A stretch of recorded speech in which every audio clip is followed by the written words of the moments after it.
Minister of Finance and the coordinating minister spoke yesterday about where they seem to be taking the economy, the plans, the budget proposals, the timing ought to be presented, how they intend to monitor it, and above all, what kind of impact will they have on the economy?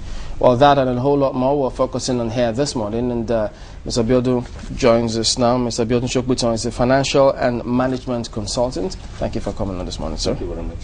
Well, it looks as though some of the challenges which we all complain about, from the look of things, from what you heard her say, does it look as if, well, they're identifying what the problems really are with a view to properly just addressing them or tackling them headlong?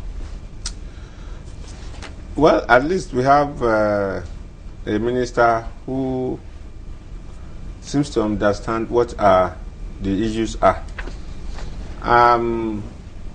But at least she told us that we are now in September.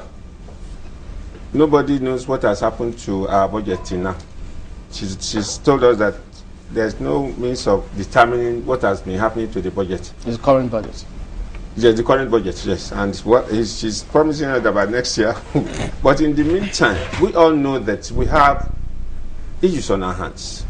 I mean, we have, when the ministers were being screened, one would have expected that the president would ask them what their vision for their various ministries are. And in any case, those ministers were screened just wholesomely. Because without a portfolio that's the issue. And so if people had been told what minister was going to be in charge of, maybe the Senate would have been able to ask them specific questions as to what to do. Now we have a potpourri of everybody, and then now we now have a minister who has to now coordinate all these people. I hope that we know what we are doing.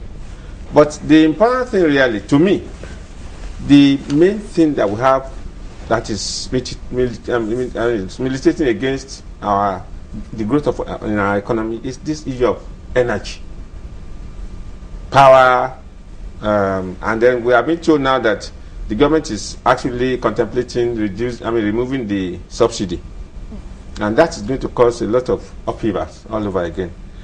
Meanwhile, the real sector that should be driving the economy is comatose. I mean, we have manufacturers leaving the country, relocating to other places where the cost of production is much cheaper. Now, it reminds us, sorry, let me come in here. It reminds us of what the president of the Manufacturers Association of Nigeria did say yesterday, made a big headline that there is a drastic drop in production in the country from manufacturers, and that you say we have to tie that to the provision of power. It is very crucial. I mean, you know, my son produces table water, and sometime last year I went through his accounts. In a particular month, they spent 90,000 naira procuring diesel. And how much profit would a table water product, how much profit would he make? If he tries to increase his prices, he will price himself out of the market. And that's what we are saying. The manufacturing sector, that's the real sector, is actually really dwindling, shrinking, because the energy is just not there. They don't have electricity, and the alternative is to use generator. I know how much this will cost in the market now. You people who are on the periphery, you know how much you must have been spending on diesel. And so, you know, the cost of production in this country maybe the cost of labor is about the cheapest, but there are so many other components of the cost of production that is making it impossible for manufacturers. Are really, if I pity anybody who's into manufacturing in this country. You know, when you talk about component, one other issue we also would like to look at is this talk of transparency. You did start by saying all of that, and when we saw Okonjo-Iweala on television, at the weekend. She was also on it before, when she was in the last administration. She had to mandate everyone to publish on a monthly basis the kind of spendings, financial spendings from such ministries, agencies, and even parastatals. But all that she did say, she noted when she came back, had stopped. So how transparent can we be when it comes to fiscal accountability, so that we can now know how implementable the 2010 budget is, 2011 budget is? Excuse me. We had this procurement something. Can't remember the exact name, but it was supposed to really monitor the procurement by government agencies. And we had the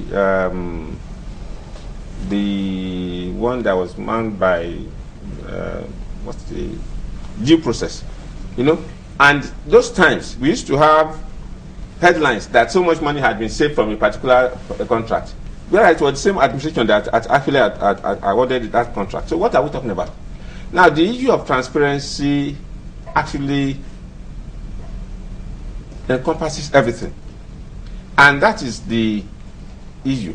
Now, like I said, we have this procurement act, which makes it mandatory for certain procurements to be actually vetted before you go ahead, and that's the essence of all these things, the transparency thing. And we know, look at this energy that we are still talking about. We were told that $16 billion was expended on electricity, and all we have is darkness. So then look at the routes, because all these things are tied together. If you produce your goods and you can't transport them for marketing, you are still stuck. Look at our roads. I think we really hope. I do hope that with this determination as to transparency and all that, maybe we'll get somewhere. Because all these things that we're talking about, Kalu, that time, the governor of one of the issues he had with the former administration was the idea that the 300 and something billion naira was given for the maintenance of the construction of roads. Where are the roads? I mean, look at the Lagos-Benin Expressway. One minister went there to weep, and yet nothing came out of it.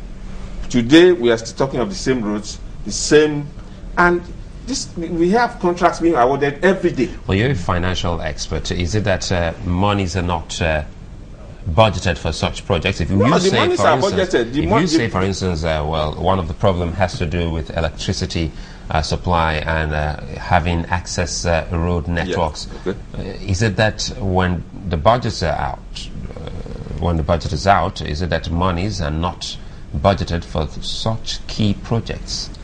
Monies are budgeted, but they disappear. I mean, like I told you, Kalu told all of us then, 300 and something billion naira was budgeted for the road between here and Benin, and that road is still there today. How many years after? Almost 10 years after, because it was 2001. We still have all these potholes. There are so many. Look at the issue of electricity too. We were told that $16 billion was spent on this NIPP or whatever it was, and here we are today. We still the wattage is dwindling by the day, and every manufacturer has to produce electricity.